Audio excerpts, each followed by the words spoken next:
Breaking news చూస్తున్నాం. Allagadda MLA Bhuma Akhilapriya సంచలన వ్యాఖ్యలు చేశారు. తన దగ్గర రెడ్ బుక్ ఉందన్నారు. అందులో 100 మంది పేర్లున్నాయని, వాళ్ళందరికీ ఇబ్బందులు తప్పవని సూటిగా హెచ్చరించారు. అధికారంలోకి వస్తే తోలు తీస్తానని అప్పుడే చెప్పా, ఇప్పుడు లెక్కకు లెక్క సరిచేస్తానంటూ నర్మగర్భ వ్యాఖ్యలు చేశారు అఖిలప్రియ.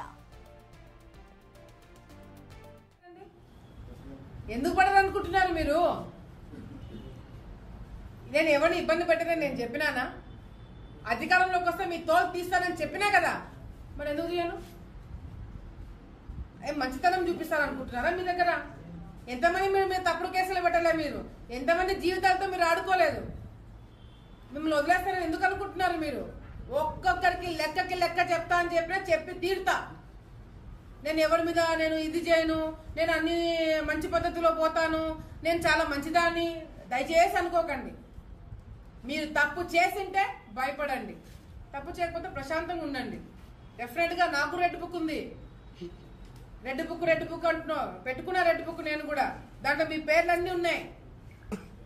నా వల్ల నేను ఓపెన్ గా ప్రెస్ ముందర చెప్తున్నా, నా వల్ల 100 మంది లిస్ట్ రాసి పెట్టుకున్నా. ఇక 2-3 పాపమని తీసేస్తున్నాను కానీ 100 మంది నా వల్ల ఇబ్బంది పడబోతున్నారు. ఓపెన్ గా చెప్తున్నాను. 100 మంది లిస్ట్ నా దగ్గర ఉంది. ఆ 100 మందిని ఇబ్బంది పెట్టబోతున్నాను. అంటే ఇబ్బంది పెట్టబోతున్నాను అంటే కట్ట తీసుకొని కొడతానో చంపుతానో అట్లా ఇబ్బంది కాదు, అట్లా భయపడకండి. లీగల్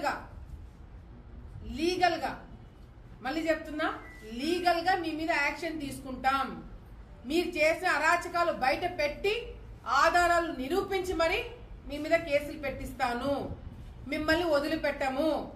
ఎందుకంటే ఆళ్లగడ్డ రాజకీయాలను నాశనం లేపింది మీరు కాబట్టి మీకు శిక్ష పడబోతుంది. మీరు జాగ్రత్తగా ఉండండి అని నేనే. దీనిపై మరింత సమాచారాన్ని మా ప్రతినిధి శివ అందిస్తారు. శివ, చెప్పండి. భూమా అఖిలప్రియ అయితే రెడ్ బుక్ కి సంబంధించి కొన్ని వ్యాఖ్యలు చేశారు. అసలు అఖిలప్రియ ఎవరిని ఉద్దేశించి వార్నింగ్ ఇచ్చారనుకోవచ్చు శివ?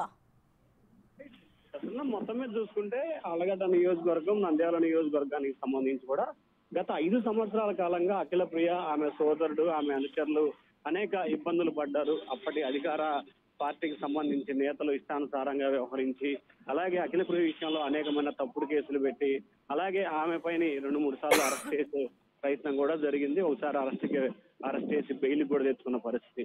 సో ఈ నేపథ్యంలో గత 5 సంవత్సరాల కాలంగా ఆళ్లగడ్డ నియోజకవర్గంలో చేసిన అక్రమాలు, అవినీతిపై పూర్తి స్థాయిలో విచారణ చేపట్టి మీకు ఖచ్చితంగా చట్ట ప్రకారం మీ మీద చర్యలు తీసుకుంటాను. అటువంటి వ్యక్తులు దాదాపుగా 100 మంది పేరుతో కూడుకున్న రెడ్ బుక్ తన వద్ద ఉంది.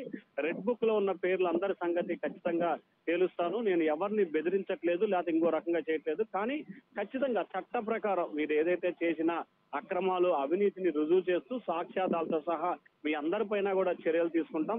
ఎట్టి పరిస్థితుల్లో ఉపేక్షించేది లేదు అని చెప్పి కూడా ఆమె కరాఖండిగా చెప్తున్నారు. ప్రధానంగా చూసుకుంటే గత కొన్ని రోజులుగా కాలంగా కూడా, అంటే గత 5 సంవత్సరాల కాలంలో అఖిలప్రియకి సంబంధించి అనేక రకాలుగా ఇబ్బందులు పెట్టారు. నియోజకవర్గానికి సంబంధించి వైసీపీ నేతలు కానీ, అలాగే ఆమె సమీప బంధువులు కూడా కొంతమంది ఆమెను ఇబ్బందులు పాలు చేసిన పరిస్థితి కనిపించింది.